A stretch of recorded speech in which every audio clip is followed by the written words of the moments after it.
All right, folks, welcome to Nino's Corner.tv. I'm joined with Jamie Walden and John Pounders. We're going to be talking about Apophis, the asteroid Apophis 2029, and what that looks like. Is it a extermination event? Is it a depopulation event? I'm going to bring on Jamie Walden and John Pounders. Guys, welcome. Thank you so much for joining me. Jamie, you knocked it out of the park the last podcast we did. John, you always knock it out of the park. Everyone knows John Pounders from Pounders Quest. Jamie, where do people find you? They can find me at omegadynamics.org and then just on YouTube under Jamie Walden as well, too. All right, let's get into this because I've heard since way back in the day, I used to watch Philip Schneider videos, right? Oh, and yeah. He used to talk about the deep underground bases and the whole thing of, things of that nature, the conspiracies, which I do not believe any of them were conspiracies, but he did mention, and it wasn't fleetingly, he did mention very seriously about an asteroid projected to hit Earth in 2029, and that it was a mass-scale extinction event, and that they're covering it up, and they're not going to be talking about it until the last second, is what he said, Philip Schneider himself. What are we really looking at here, Jamie? I know you're an expert in this field, and you know a lot about this coming asteroid that's supposed to hit in 2029. What time? What month in 2029? Yeah, currently it's projected by the varying different space agencies, along with academia. A lot of the different universities have their own observatories and astronomy departments and things like that. So currently they have it projected to do a flyby. It's the asteroid Apophis, or Apophis, but it's really Apophis, in its proper pronunciation, to come by on April 13th of 2029, and then also secondarily to come back around in 2032. And why this is prescient, by the way, I didn't know any about that, about Phil Schneider. I'd never heard that before till right now. That's radically fascinating because I know he was the one responsible for building all the deep underground bases. The deep underground military murdered. Bases. Yeah, they said he self-deleted, he was hung or whatever, but he talked about this a few times in his speaking engagements, and I always wondered, I was like, man, there is something there to this. And that was so long ago. It was in the early 2000s when I saw Philip Schneider's video. Well, fast forward today, we're just around the corner, man. Yeah, for real. And there's quite, I mean, it's very prescient, and there's a lot of different things that if people aren't looking at the macro that they're going to miss. And that's kind of the worldview I had mentioned on, when we were talking about the arch of Trump, that really the reality of all these, the micro data points that have been breaking out for almost the last decade can only really be understood through that lens of Apophis, or maybe not Apophis in particular, which has the high probability to be biblical wormwood, just depending on the timing and the 7 year time span of when it comes back around with regards to Revelation, and the 3.5 year midpoint of the tribulation when wormwood, the great mountain of fire, is cast down in the sea. And then we get all these varying aspects of astrocatastrophism with the radical earth changes. This gets into your volcanism, your crustal plate displacement, your hyper heating of the atmosphere, which is mentioned all throughout the book of Revelations 2, the searing of the heat, the thinning of the magnetosphere, the axial tilt and wobble of the earth, which again is mentioned biblically, how the earth will reel like a drunkard and sway like a hut in the wind. So heavy upon it is the guilt. This gets into the Matthew 24, Luke 21, Mark 13, book of Revelation, Jeremiah, Daniel. It's all these different aspects of the end of the age are actually all centered around the singularity of astrocatastrophism. As you look at the seals, and more importantly into the trumpets and then the bowl judgments, you can check each box didactically, even from a secular scientific modality of what the scientific community says they would expect to see happen with a large significant space body. And in particular, not the space body itself as if it's an 𝗪𝗐, right? An extinction level event. That doesn't, I have a biblical worldview.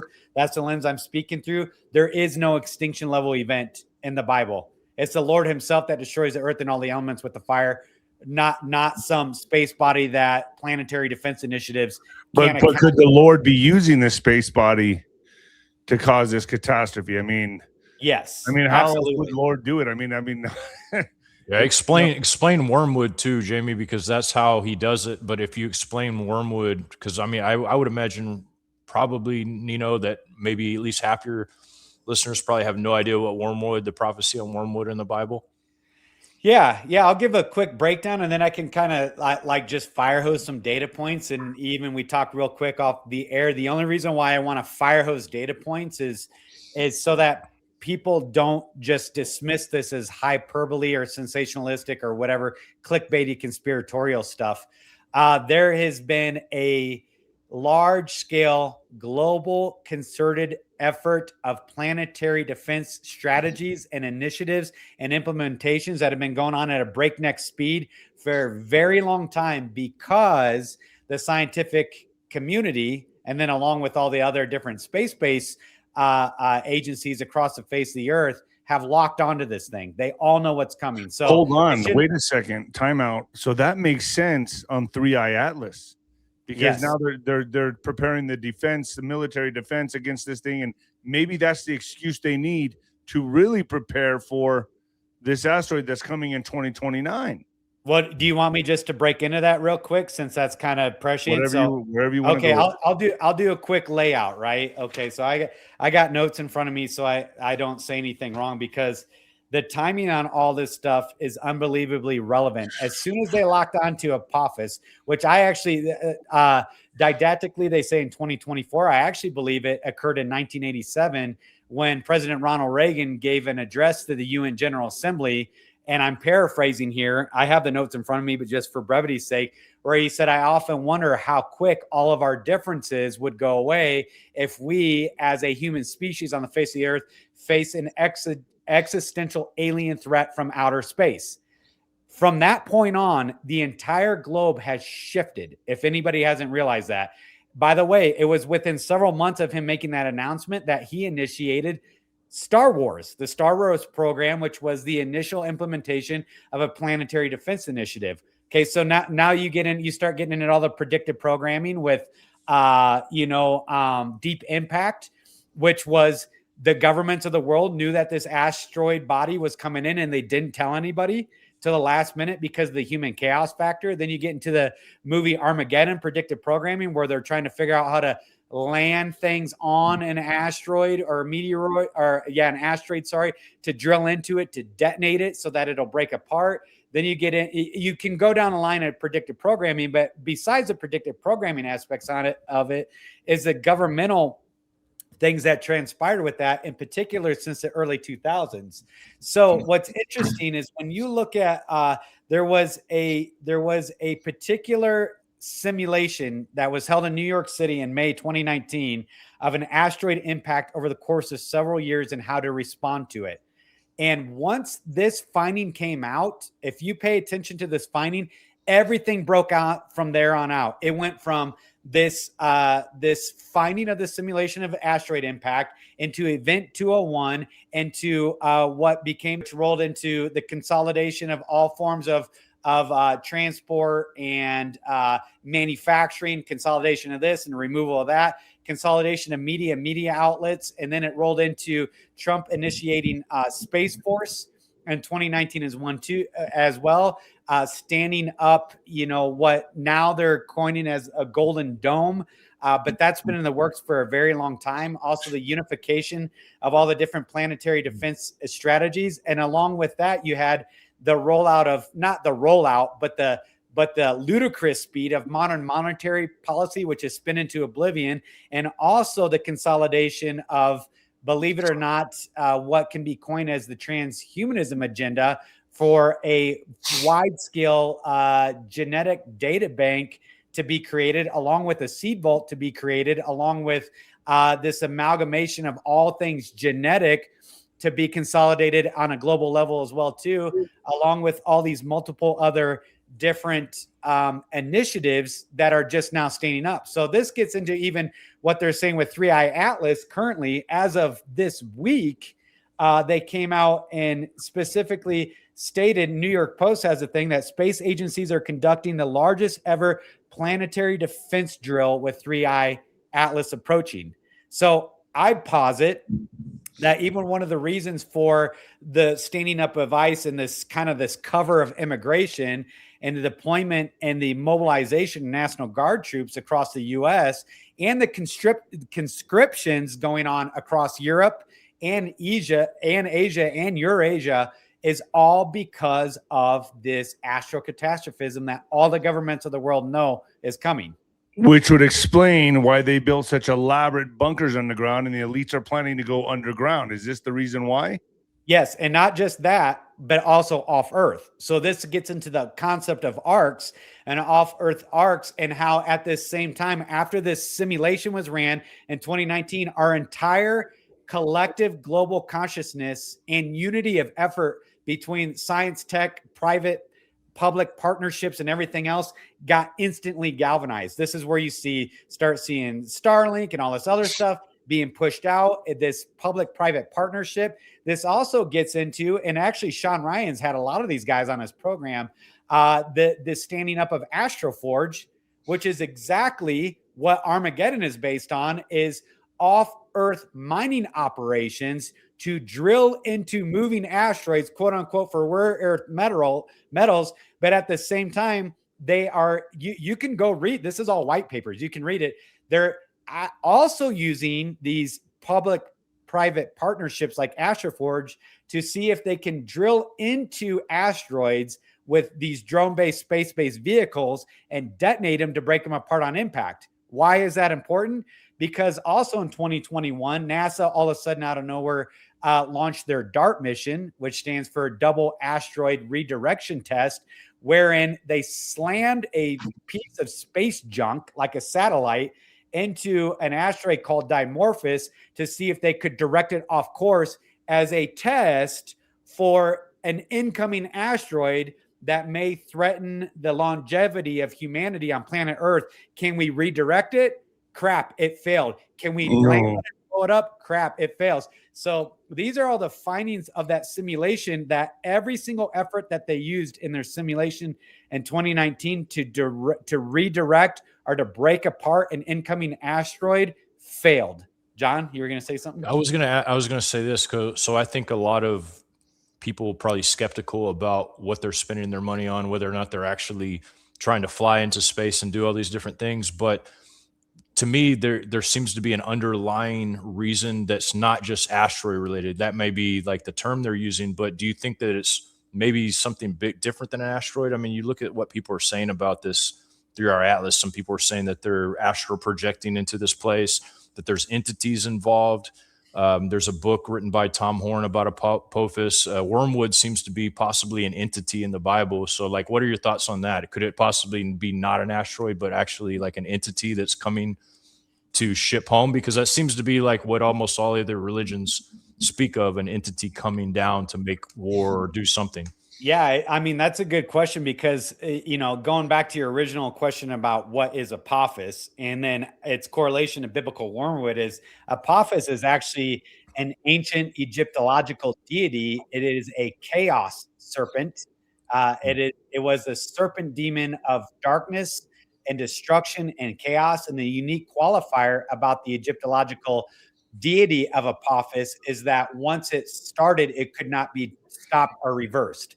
So it's interesting that the international space-based communities, and again, if you don't believe in outer space, I'm sorry, maybe this conversation is irrelevant because everything is actually based on space and space vehicles and different things like that. In fact, they just recently put up 60 spacecraft in order to coordinate with the different planetary defense initiative agencies, because this is how significant it is. On a side note, the European Space Agency just allotted $30 billion just for planetary defense against incoming asteroids. By the way, when we know and understand how small the European economy really is, that is a huge chunk of money for Europe, because European economy is incredibly small compared to the US. So back to Apophis, what's intriguing about Apophis as well too is it's actually one of the gods of Egypt that God specifically sent Moses to judge during the 10 plagues. Why is that relevant? When you look at the book of Revelation, it is the Exodus and the judgment of the gods of Egypt, and in Exodus is a type and shadow of what happens in the book of Revelation, which is why, again, at the end of Revelation, we've seen the Song of Moses. because the Song of Moses was sung after the destruction of the gods. It wasn't about Pharaoh himself. It was actually about the ruling principalities in the land of Egypt that it says God specifically came to judge. That's why each one of the plagues is particular to a ruling principality and what they had power and control of, why God did the different plagues. So Apophis was one of the chief deities being judged at that time. Isn't it interesting that of all the names NASA or whatever, all the different space agencies could have came up with to name this impending astrological event is Apophis? I mean, that shouldn't be lost on anybody. And so, yeah, could it be? Absolutely, it could be related to aspects of a ruling principality or spiritual wickedness in heavenly realms, right? Satan is the prince of the power of the airs.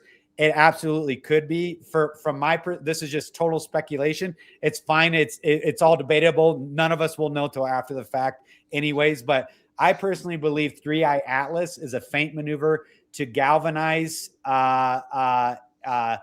public support for different central planning efforts. That's what I believe 𝗃_eye Atlas is being used for. Do you also think there's any relation with the Hopi Indians talking about the 𝗬𝗏𝗀? Isn't the 𝗬𝗏𝗀, when you see the 𝗬𝗏𝗀, isn't that a prelude or a warning into Apophis coming? 100%. Not just that, you can go, and I could dig into that ad nauseum, the antediluvian and the historicity aspects of we'll say the winged planet or Gabriel's fist or Planet X or Nibiru. We have biblical texts that affirms these different things, from actually there's the cyclical nature of different space bodies.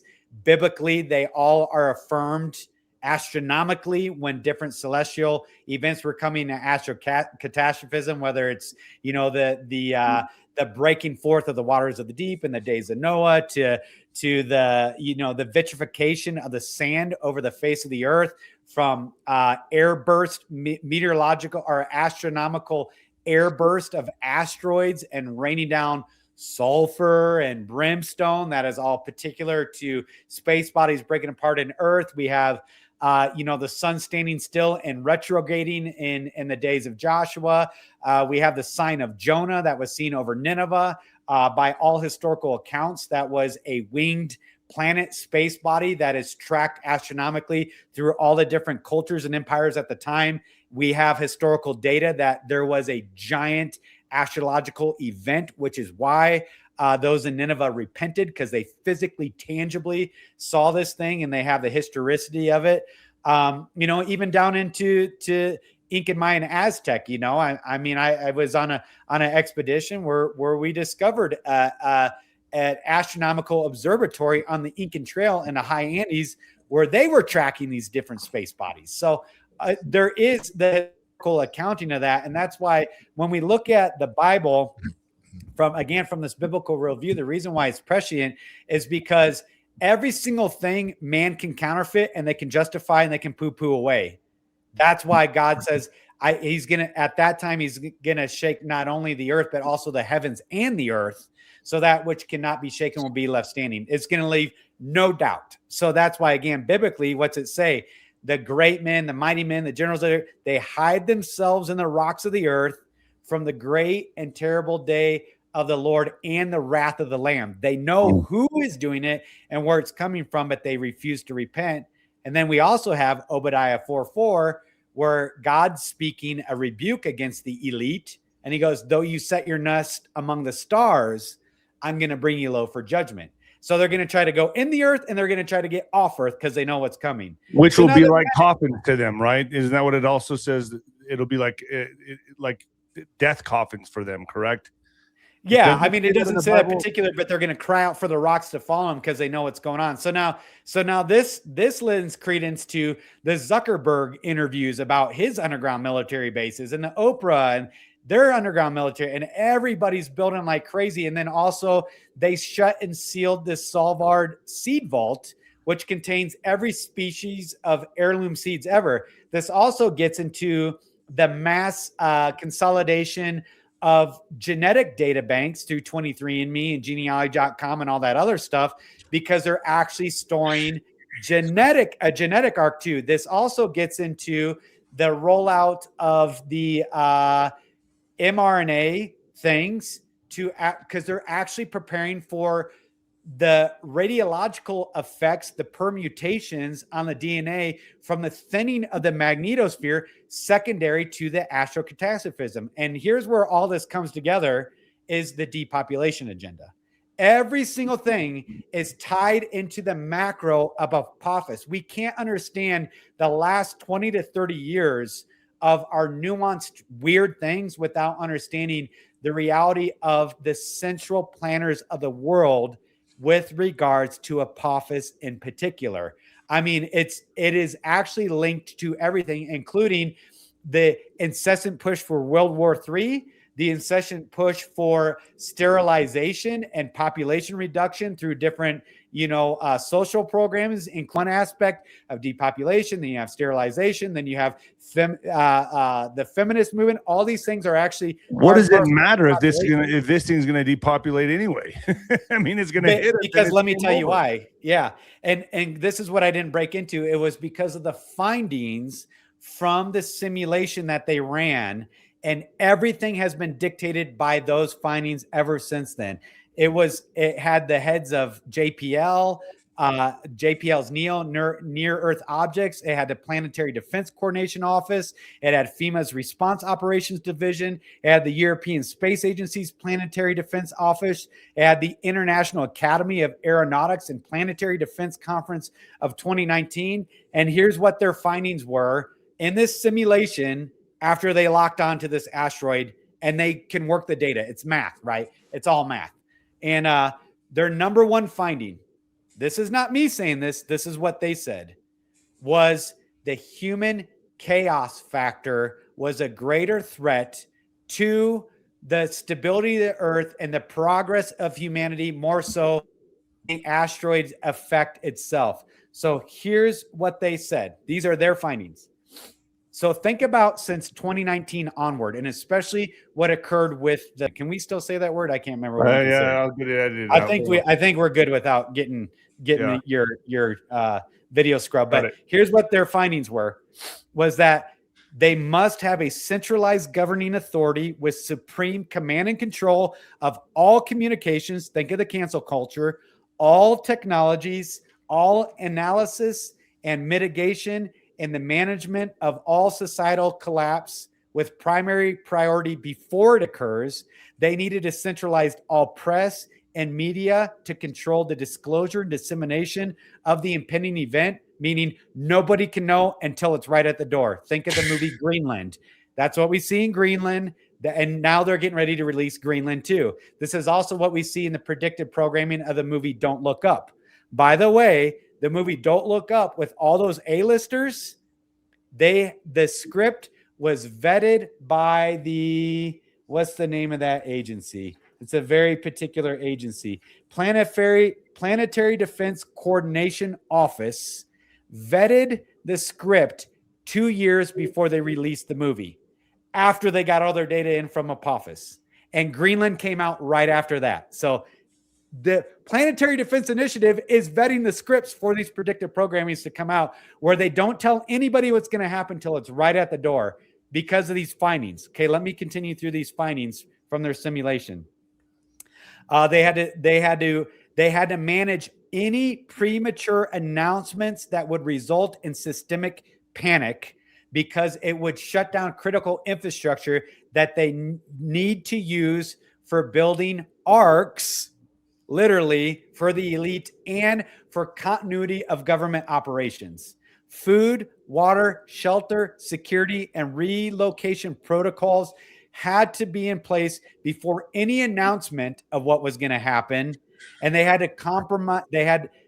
compartmentalization of all information flows was their most crucial aspect, because they said the power is going to be gone, communication is going to be gone, mobility, sea, air, and land would be gone, fresh water supplies are going to be gone, relief efforts are non-existent, there is no relief efforts coming, sustainable food production is gone. Therefore, the human chaos factor was the most dangerous threat. Therefore, you cannot tell anybody before it happens. So let me get into this is speculation. And I know we don't have time. This is a shorter show today. But I mean, I've read into all these white papers. There's so many of these different planetary defense agencies out there doing stuff. So here was their conclusion. Then I'm going to give you my speculation. Their conclusion was there was too many people to deal with. No, there is no stopping the outcome.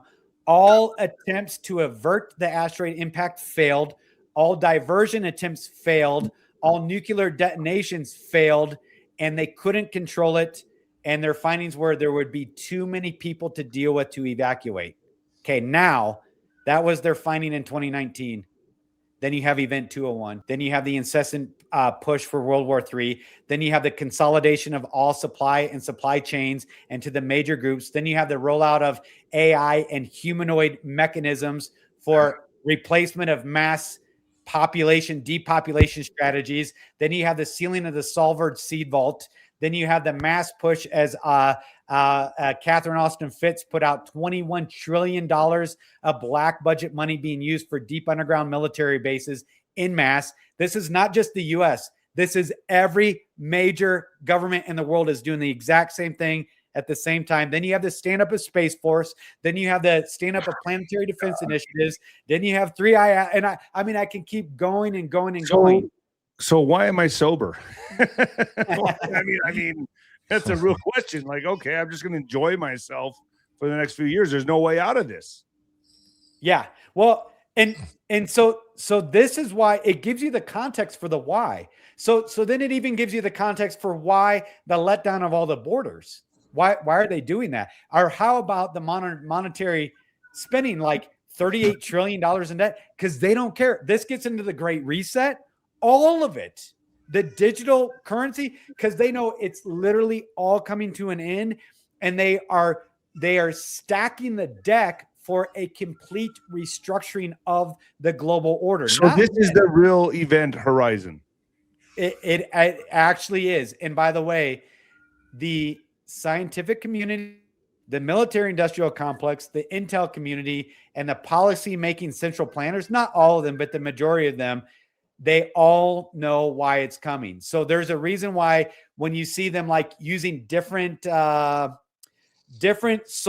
heartstringy things to roll out other aspects and consolidate more governmental control, consolidate supply chains, consolidate information flows, all that, even securing Washington, D.C. with all their fencing and blah, blah, and the borders, and also the letdown of the borders. Now the reimplement, all of it is born out from what these central planners have worked out through their simulations of the imminency of the effects of the asteroid on the U.S. And then, okay, then we can break into all the Earth changes that have been happening for the last 5 years. Well, let me just add to that for a second, because I heard the Earth changes was from a supernova explosion in distant galaxy or within our galaxy, supernova constellation, or a supernova Betelgeuse, I think it was called, where we're being bombarded right now with gamma rays. And that is why we're seeing all these rapid Earth changes.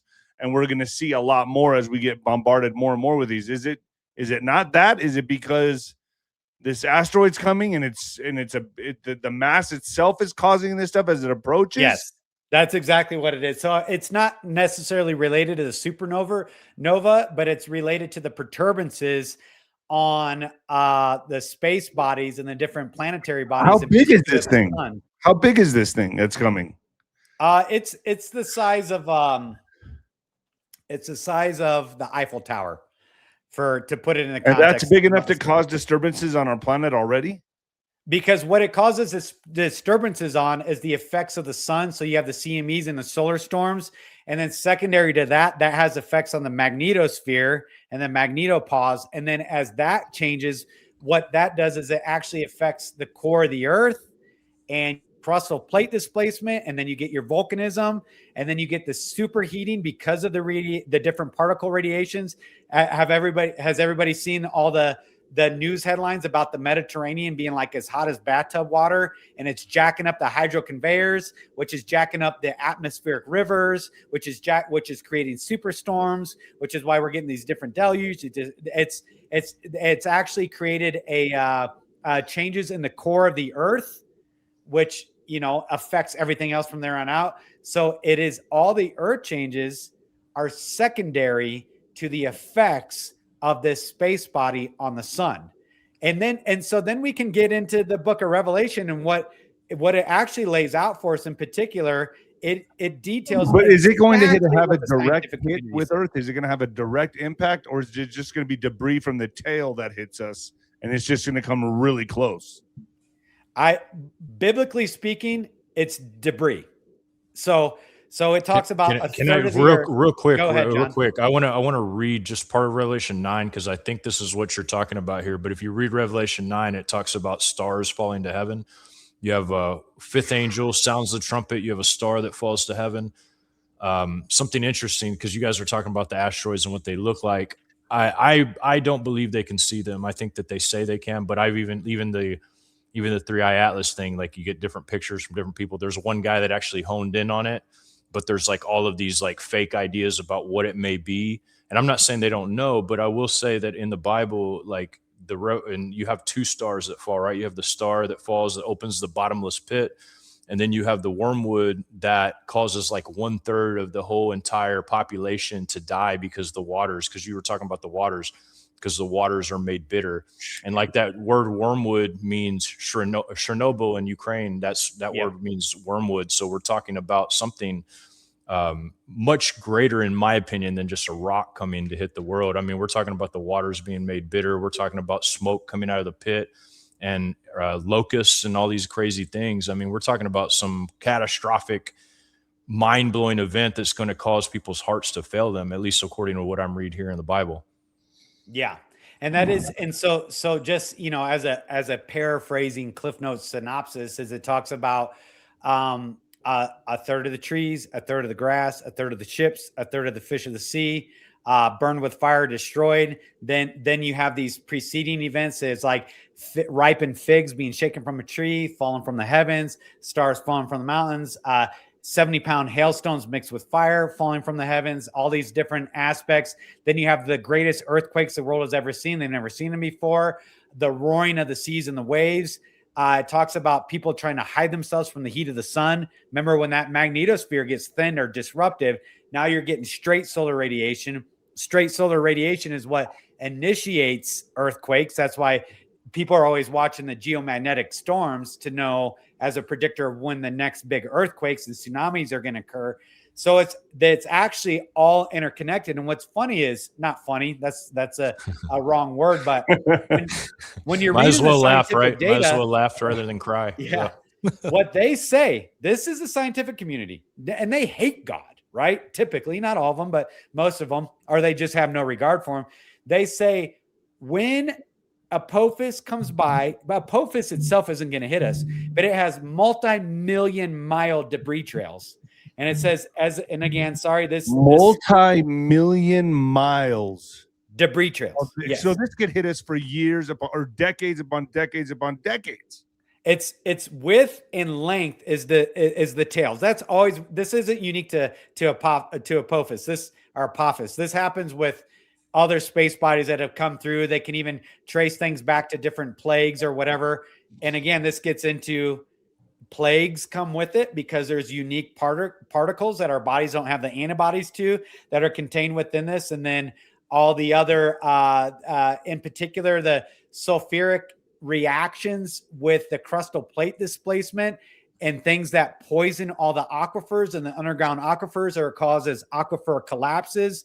Then you have, again, that superheating of the oceans when the magnetosphere gets thinned by these things, which kills off the food chains within our big oceans and blah, blah, blah. So when you read the scientific data on this, it reads identical to what the Bible says is going to happen. Identical what they say. And here's what's interesting. They say when the Earth, depending on where it's at on its axial tilt, rotation, blah, blah, blah, when it goes through the debris trail of this Apophis or another space body, whatever it may be, maybe it's not Apophis, is that it's like 1/3 of the Earth gets shot with birdshot from a shotgun.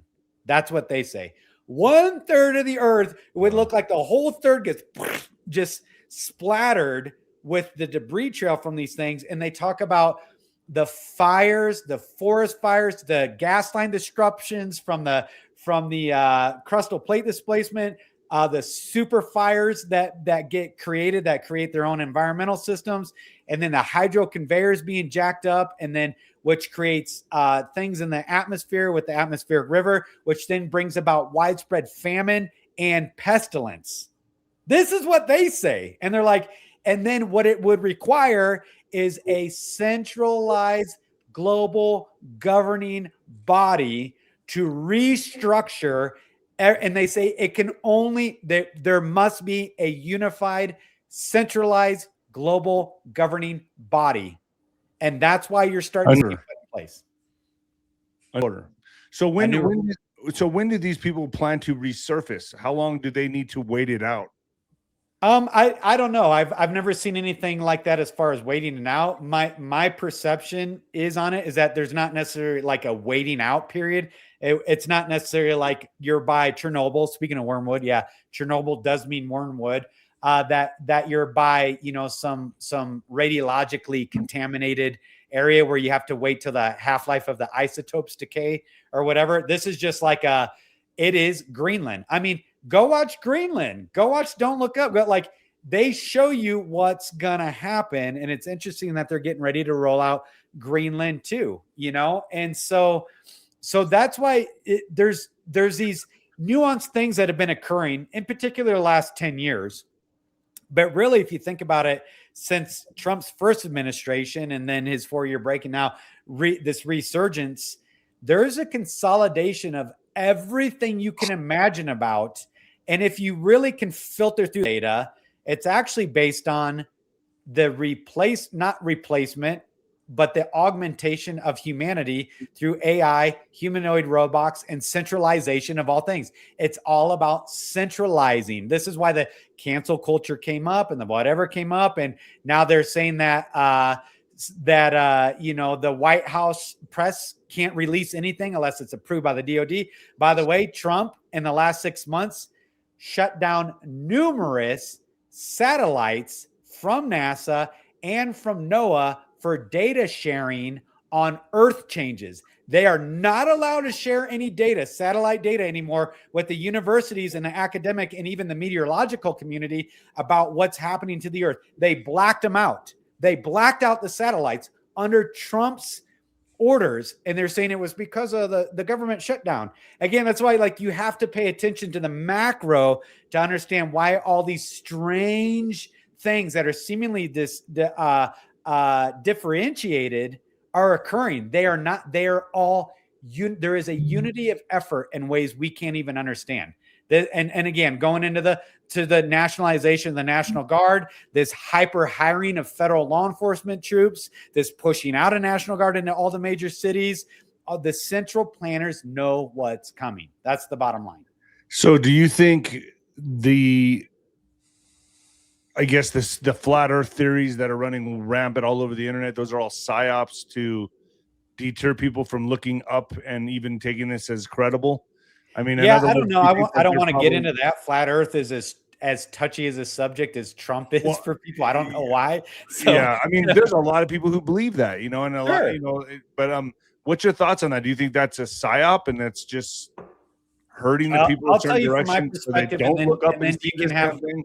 Yeah, I'll tell you my perspective, and then you can have all the nasty grammars in the world sending you and me emails and commenting on the video. Hey, I'll speak to the other side because I'm not a flat earther, but I do have a lot of flat earth followers. So like I'll speak to the other side of it, but like I'm interested in hearing what you have to say. Okay. I definitely don't believe like I know everything for sure, especially about space. That's me too. I go, okay, this is where I lean, and I could be wrong. And guess what? Nobody knows unless you've been to space. I know even the 𝗷𝗃𝗃 bros said it's not flat, right? They did their little thing where they sent one of their guys up. But I went to Naval Special Warfare School, so that's SEAL based Naval Special Warfare School, field expedient antennas. I was trained on how we have to utilize the ionosphere in order to bounce our comms around the curvature of the Earth. Long range shooting, precision shooting. We have to take into account different aspects of that. I know missileers. Those are our nuclear terrestrial based missile personnel for our intercontinental ballistic missiles. Everything's based on the curvature of the earth. One of my best friends who I talk to regularly works within the aeronautics tech industry, designing rovers and vehicles for off-earth exploration. He's described to me the math that they use to have to account for all the different gravitational pulls and the curvatures and the orbital nature of different things like that. And this, I can't vet this, but I have a good friend whose uncle was part of the Solar Warden program. Whether you believe that or not, that's okay. And so there's a lot of off-earth based stuff. And then I also know people in the other intelligence communities, NSA, MARSOC, 𝗬𝗎, SOCOM, and everything is based off of the curvature of the earth and how we interact with these things. And so I understand the evidence for flat earth. I understand how they're the firmament and the four pillars and the four corners and blah, blah. I understand how they're arriving at that conclusion, but I also think that, you're taking the Bible literally with the revelations. Doesn't flat earth support the Bible? Doesn't the Bible support the flat earth, or is that not, in your mind, not true at all? I think there's some intellectual leaps that are being made. I'm not a flat earther, by the way. I'm saying I don't know. I just don't good know. Questions. I think there's some intellectual leaps. Yeah, there's intellectual leaps that are made at times. So, and again, at the end of the day, here's the bottom line is I don't care. I just can't believe I'm saved by the blood of the Lamb, Jesus Christ, and that he forgives my sins. That's enough for me. I don't pre-trib rapture, post-trib rapture, flat earth, round earth. All those are actually part and parcel to distractions in the spirit of the age, which is that they'll be proud, boastful, arrogant, treacherous, rash, full of conceit, not lovers of good, having the form of godliness, but denying the power thereof. And it actually says in particular, they'll devote themselves to mythos and endless genealogies, and they'll always be learning, but never able to come to an understanding of the truth. So my perspective is, in particular, right or wrong, who's right or wrong, it doesn't matter. It is a mass divide and conquer disinformation campaign from every angle possible so that Christians are that much more ripe for the great deception. That's my synopsis on it all. Yeah, it's interesting, man. I just had a guy over here last night. He's special ops dude, but he was in weapons and stuff. And it's weird because the people I've talked to that you saying are saying what you say, I've talked to people that say the exact opposite, that are weapons people, all of these different things, even pilots. They're saying, yeah, on paper, they say you have to, like 𝗀𝗃 effect and all that, but there's actually, you don't account for that in real life. But whether or not that's true or not matters, like you said, very little, because there are people that will divide over this in a huge way. And on top of that, like they make it to be like it is the only thing that matters with flat earth. That's the reason I'm not involved in the flat earth stuff anymore, because I actually produced a documentary about flat earth and it was so divisive. I feel like it split like half the audience, and like it took away the whole idea of what we're here to talk about. We're here to talk about Christ. And I like, dude, and like he says in the Bible, I used to believe like the Bible for sure, it's talking about a flat earth. And if you believe any different, then you're a heretic. But then I'm like, okay, hold on. Let me look at this again. Let me read it. And then I'm like, okay, I can see how maybe I took that leap and I thought like, that's for sure what that means. Like that has to mean that. But then I'm thinking, okay, can it mean anything else? And that's the error that I think I've been in a lot of times in my life. And a lot of people have. It's like, you come to conclusions because that's the only conclusions you can think of. Right. But really there are like 50 other conclusions that could be the truth, So I agree. And that's why I look at like God's rebuke to Job, and it should be the open rebuke and admonishment to all of us is like, where were you at, bro? I'm paraphrasing the book of Job. Yeah. What do you know, bro? I'm God, you're not. And so the simplicity of it should be like, I don't know. He's God, I'm not. Here's what I do know is Christ Jesus forgave my sins. And if you notice, the apostles weren't concerned about the shape of the earth, and they weren't concerned about it. They were concerned about the redemption, the forgiveness of sins through the sufficiency of Christ Jesus. That was the centrality. All these they're intriguing. They're interesting. Nephilim and giants and Rephaim and antediluvian age and the historicity and pre-Adamic races and blah, blah, blah. And the different perspectives on rapture, the different perspectives on cosmology. These things are all fascinating. By the way, they've been debated for 4,000 years and still nobody has the right answer. So why is it people watch a 15-minute YouTube video and all of a sudden they're a master theologian and they finally figured out the mind of God? Like a 15-minute YouTube video and you finally mastered the mind of God. I just go, I don't know. I lean this way. This is typically how I communicate. I say I lean this way, but I could be wrong. And I'm not worried about that. Let's talk about what we do know. Like right. I may lean this way, but that doesn't matter. I could be wrong.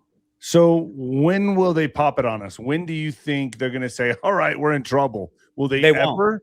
They'll never. No. It's just going to. So in other words, holy cow, that means nobody will ever know until this damn thing hits us or races by us and we suffer the effects, the ramifications from it. Nobody's going to know.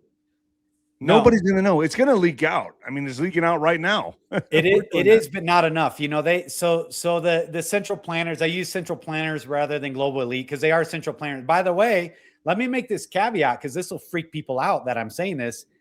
They actually are altruistic.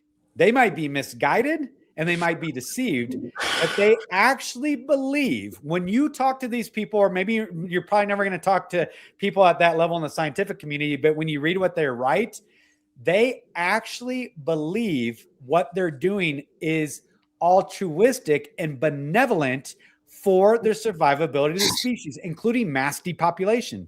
They actually believe that because they run these simulations, they do the findings above, and they go, "Oh my goodness, okay, what their findings were." And again, I know we're running out of time already today because there's so much to dig into, and this to affirm the data. But it was that they couldn't relocate the people. There's too many people. They want to. They try to. In the simulations, they can't do it. So guess what their finding was? There's too many people to deal with to be able to rightly protect them. So depopulate first, then we actually have a viable that makes a lot of sense. Species. That makes a lot of sense to me. So even believe it or not, I believe me, I'm not defending Bill Gates. I'm just saying from their deluded, Luciferian-based, deceived minds, they believe they are doing what is best. It's the Nimrodian arrogance. It's their apotheosis, their egotheism, that they believe that they are like gods. And actually, not only can they defend against this astrocatastrophism, they believe that they can advance the self-directed evolutionary process of the species and the survivability of these species. It is high Luciferian arrogance. They believe they can defeat it, they can defend against it, and they can steer humanity for their good, right? Like this is their perspective. So very few of them are like, I just hate the created image of God and I want to rip it all apart. Some at the very, very top, that's their perspective. But in the scientific community, it's just Nimrodian arrogance. It's like, we can do this thing. And what's it say about Nimrod? In the days of Nimrod and the Tower of Babel, nothing would be impossible for them. So when people deny space and space, and we can't get even off space, it's all low Earth orbit. We've never even broken through. Watch the missiles. They bounce off the firmament and all that. They are actually openly rejecting what God has already affirmed, that literally nothing would be impossible for us. So yes, I do believe in space-based technologies in different time-space manipulations for a different degree, anti-gravitic propulsion, space jumping, and all these different things. I've actually talked to a guy. Can I vet it? No, I didn't space jump with him, but has shared with me in person about space jumping and different things like that and off-Earth bases. So when I look at it biblically, I can look at it historically through the Vedic texts and the Sanskrit and the Vimana and the blah, blah, and different high technologies, pre-flood technologies, even mythos within, we'll say the Atlantean age or Lemuria or Tartaria and all these different things is like, I'm like, not only can we do those things, they had done it before, which is why God flooded the earth. They had done it before, which is God struck them down at the Tower of Babel. Like they've done it before. So I think our technological competencies and capabilities are beyond comprehension. I mean, I recently met with, well, I'll call them a task force of guys that are working at the federal level on the UAP, USO stuff, and also within the psionic world of dog whistling in these craft and working with hybridization. Like, I met with these guys in person just recently. Some of the names you would know. Everybody would know them because they're on these top tier whistleblower congressional hearings guys. I met with them, and they talk about it like it's normal. They're like, it's just the normal populace can't accept what we're actually capable of, so we can't tell them what we're capable of. And so when I look at them doing these planetary defense initiatives, I go, 100%, 100% that's what's going on.